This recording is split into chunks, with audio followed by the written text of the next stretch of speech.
The story of the announcer of the dead for 42 years.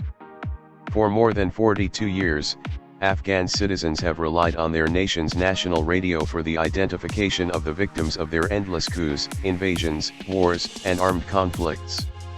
Al-An al-Akhbariya quoted the New York Times newspaper, the story of the Afghan radio broadcaster, Mohammad Agha Zaki, 62 years old, who was famous for being a radio caller for the dead for decades.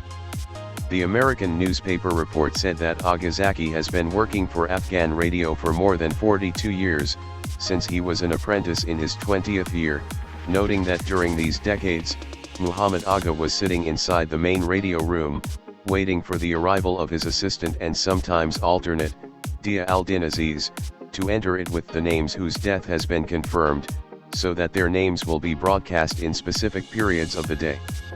The updated disclosure of the names of the deceased was brought by Giauddin to Zaki, quoting the public and the Afghan people and officials within the resistance teams, and handing him hand in hand to Laga to broadcast it, and the newspaper said that it was weeks for the two radio broadcasters without receiving the names of new deceased,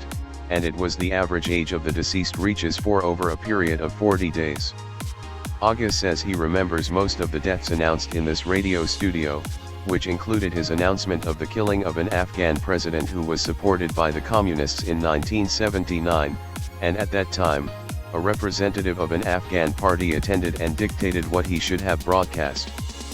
Agha added, "I was in this radio studio when the Soviet regime fell, and the Afghan gang factions returned to fight again, and at that time I was surprised by more than 20 gang members storming the station, and on one occasion, one of these elements took me from the station and put me in front of the cameras broadcast on television, when they failed to find a traditional broadcaster to read the news at 8 in the morning, and he continued, these factions realize that whoever acquires this station gets the absolute power in his hand, and this is what it represents of importance." He explained that the process of broadcasting news of death to people through its broadcast was always similar in its text, as the preamble began to send condolences to the family of the deceased, with the addition of after the suspense and the conclusion of the statement mentioning the name of the deceased, the place and the way in which he was killed, and the place where he will be buried.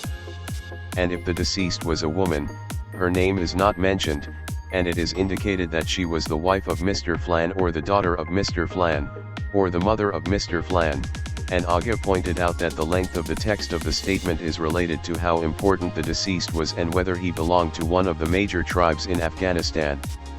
One of the statements previously included 125 names who were all related to the same tribe.